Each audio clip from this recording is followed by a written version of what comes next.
Assalamualaikum warahmatullahi wabarakatuh. Waalaikumsalam warahmatullahi wabarakatuh.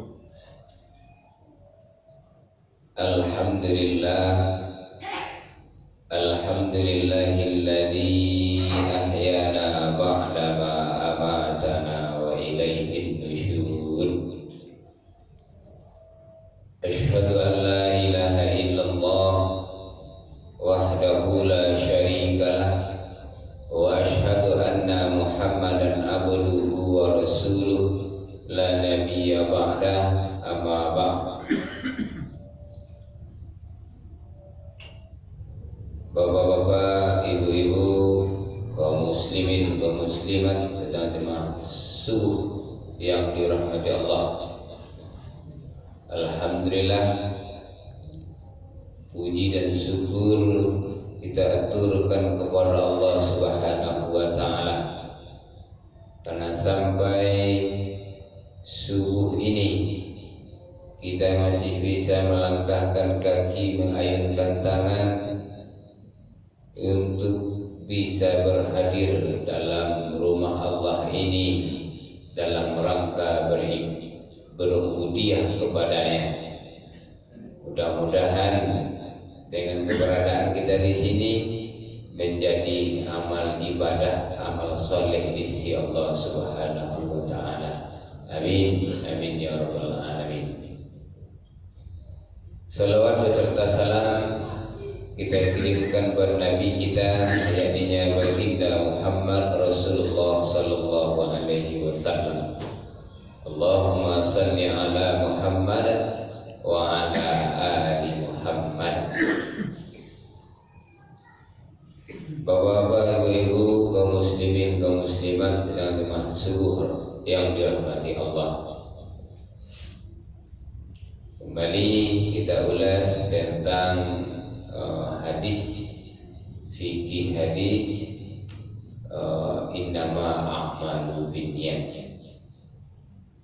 Ini mengulangan sedikit tentang yang telah kita sampaikan minggu kemarin, bahwasanya orang yang berniat melakukan kebaikan namun karena sesuatu atau lain hal yang menghalangi dia untuk melakukan kebaikan seperti uzur atau sakit ataupun meninggal dunia, tapi dia telah mempunyai niat yang sangat baik sehingga dia tidak bisa melakukan hal yang telah diniatkannya itu, maka ia tetap akan mendapatkan pahala dari yang telah diniatkannya.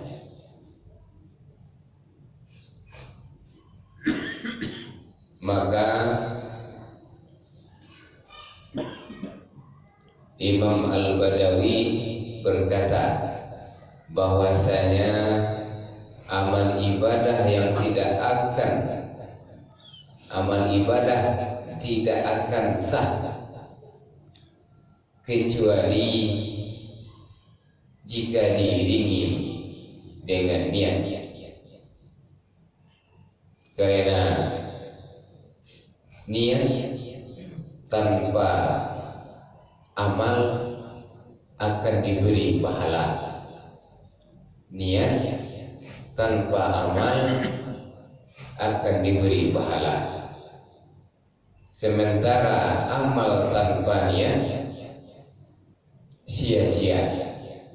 Amal tidak ada niat, maka amal atau perbuatan kita tadi sia-sia, tidak ada nilainya di sisi Allah Subhanahu wa ta'ala. Diumpamakan, jelas-jelas kita sampaikan minggu kemarin, diumpamakan niat itu ibarat ruh bagi jasad. Niat umpama ruh bagi jasad. Jasad tidak akan berfungsi jika tanpa ruh. Jadi kalau jasad kita tidak ada ruh, artinya kita telah dikatakan almarhum ataupun almarhumah, tidak ada lagi artinya. Boleh dikatakan kita meninggal. Begitu pula dengan amalan-amalan yang tidak ada niat karena Allah Subhanahu wa Ta'ala, nilainya di sisi Allah pun tidak ada, sia-sia perbuatan kita itu. Karena kita telah mengetahui bahwasanya Allah itu Maha Pencemburu, maka kita dituntut sekali untuk memperbaharui niat kita sungguh-sungguh karena Allah lillahi ta'ala. Tidak ada, Allah menuntut, tidak ada sedikit pun amal ibadah kita ini untuk siapa-siapa, kecuali hanya lillahi ta'ala, untuk Allah Subhanahu wa Ta'ala. Maka kita hadis ini mendorong kita untuk ikhlas dalam segala perbuatan dan ibadah kita, agar mendapatkan pahala di akhirat serta kemudahan dan kebahagiaan dunia. Maka sedikit demi sedikit kita selalu mengubah, berhijrah untuk selalu berusaha mengikhlaskan perbuatan amal perbuatan kita ini karena Allah Subhanahu wa Ta'ala. Kadang-kadang kita datang untuk beribadah kan berbagai macam motif niat kita. Tak jarang kita datang, sebagian kawan-kawan kita bukan di sini, mungkin di tempat lain, untuk memperlihatkan datang beribadah ke masjid dan segala macamnya, dan ibadah-ibadah yang bisa dilihat oleh orang lain, tetapi niatnya tidak karena Allah. Maka boleh dikatakan dengan penjelasan hadis ini, maka amalannya itu sia-sia di sisi Allah Subhanahu wa Ta'ala. Kemudian semua perbuatan baik dan bermanfaat jika diiringi niat yang ikhlas dan hanya mencari ridha Allah, akan maka perbuatan tersebut adalah ibadah di sisi Allah Subhanahu wa Ta'ala. Di semua perbuatan baik dan bermanfaat jika diiringi dengan niat yang ikhlas, itu bernilai ibadah di sisi Allah Subhanahu wa Ta'ala. Bahwasanya semua amalan kita tergantung dengan apa yang telah kita niatkan. Maka Allah dalam hadis kita baca, ini mungkin hadisnya masyhur, innahu ila ajsamikum wala ila suwarikum walakin yanzuru ila qulubikum wa a'malikum. Allah tidak melihat jasad dan rupamu atau rupa kalian, namun walakin yanzuru ila qulubikum wa a'malikum, dan akan tetapi Allah melihat qulubikum, hati, dan wa a'malikum, dan amalan kamu. Maka dalam hadis ini mari sama-sama kita berhijrah, sama-sama kita perbaharui niat kita untuk bisa lebih khusyuk karena Allah Subhanahu wa Ta'ala, demi diterimanya amal ibadah, demi bernilainya ibadah kita, amal perbuatan kita di sisi Allah Subhanahu wa Ta'ala. Maka dengan amal yang ikhlas karena Allah Subhanahu wa Ta'ala, amal ini bisa menjadi wasilah dalam berdoa. sebagaimana yang telah diriwayatkan dalam hadis Bukhari. Hadisnya cukup panjang, dulu pernah disampaikan cerita ini kalau tidak salah oleh bapak kita, Bapak Zardina, bahwasanya ada 3 orang yang berpergian. 3 orang ini orang-orang sebelum kamu, dalam hadis itu disebutkan. Sehingga 3 orang ini dalam melakukan perjalanan, maka dia menjadi musafir, maka bermalamlah dia dalam satu goa. Bermalam di dalam situ karena jauhnya perjalanan, maka tidak musibah ketiba, tak tahu tertutup jatuh batu gadang dari atas bukit, maka tertutuplah pintu goa ini dengan batu. Maka tidak ada harapan. Baca kalau pintu goa tertutup. Maka salah seorang dari 3 orang tadi berdoa. Maka diperintahkan berdoalah kepada Allah supaya buka pintu ini. Maka berdoalah dari salah seorang itu yang pertama. Maka dia berdoa dengan amal solehnya. Apa amalan yang paling ikhlas karena Allah Subhanahu Wa Taala. Adalah amalan yang bernilai. Jadi pikir-pikirlah doa dulu. Amalan apa yang kira-kira yang bernilai di sisi Allah Subhanahu Wa Taala? Maka dia berwasilah kepada perbuatan baiknya itu. Ya Allah, aku mempunyai 2 orang tua yang telah lanjut. Aku tidak minum di sore hari. Begitu juga aku tidak memberi minum keluarga dan budakku sebelum keduanya minum.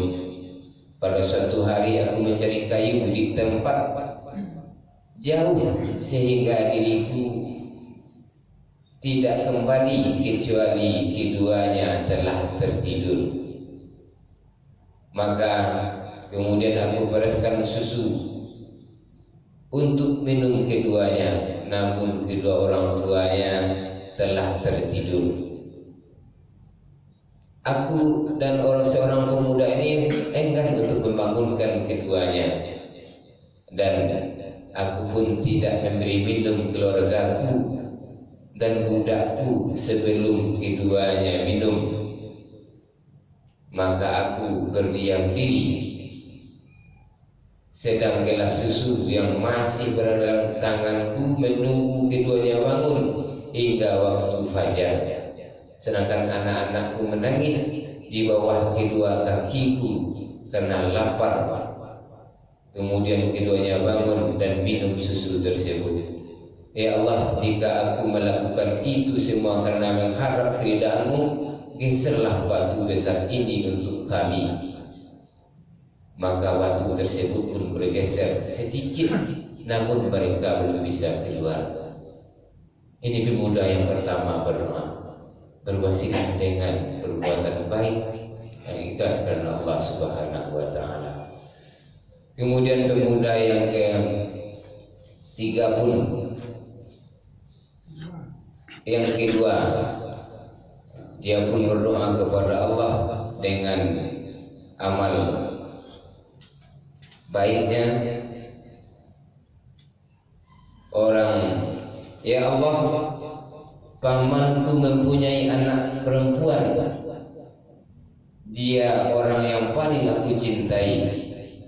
Dalam riwayat juga disebutkan, aku begitu mencintainya sebagaimana seorang laki-laki mencintai wanita. Maka aku ingin berhubungan dengannya, namun dia menolaknya. Hingga datanglah suatu musim paceklik. Dia mendatangiku dan aku memberinya 120 dinar dengan syarat dia harus menyerahkan dirinya kepadaku. Maka dia pun menyetujuinya. Ketika aku ingin melakukannya, dalam riwayat disebutkan ketika aku telah berada di antara dua kakinya, dia berkata, takutlah kamu kepada Allah. Jangan engkau robek cincinku kecuali dengan cara yang benar, maka segera aku meninggalkannya. Padahal dia adalah orang yang paling aku cintai.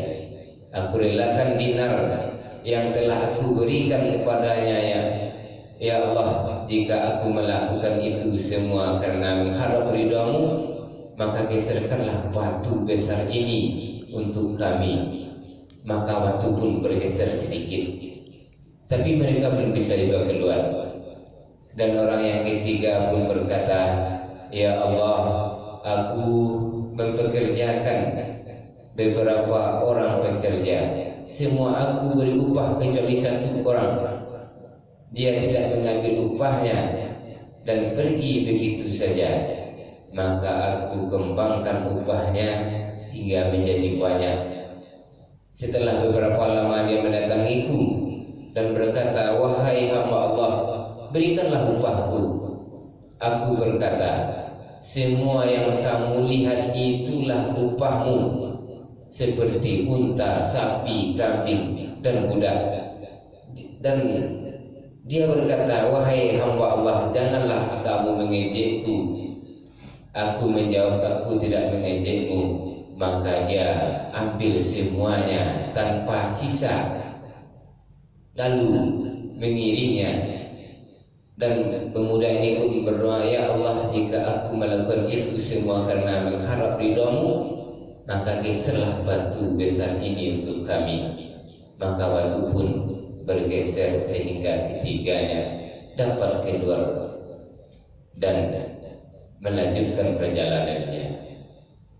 Jadi dapat kita mengambil pembelajaran bahwasanya dari amal perbuatan yang ikhlas karena Allah Subhanahu wa ta'ala akan bisa menyelamatkan kita, terutama di sisi Allah Subhanahu wa ta'ala, untuk menyelamatkan kita dari segala macam kesempitan dan kesusahan.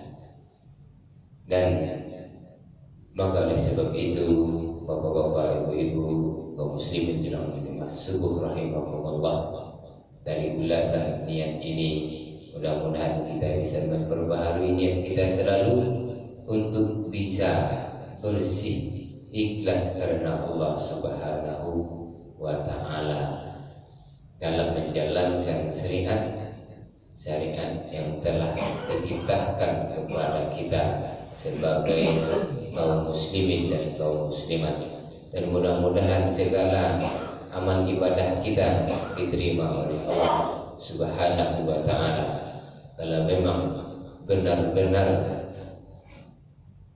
niat amal ibadah kita berniat karena Allah, tulus karena Allah, tidak ada embel-embel yang lain atau tidak ada karena makhluk sedikit pun.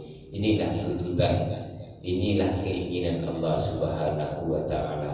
Dan Allah tidak mau diduakan dengan apapun, karena Allah Maha Pencemburu. Maka kita harus selalu memperbaharui niat kita untuk selalu ikhlas karena Allah lillahi ta'ala. Mungkin tentang ulasan ini yang terakhir dalam fikihul hadis tentang innama a'malu binniyat. Mungkin itu yang dapat kami sampaikan pada subuh ini. Terlebih dan terkurang kami mohon maaf. Wabillahi taufiq wal hidayah. Assalamualaikum warahmatullahi wabarakatuh. Waalaikumsalam.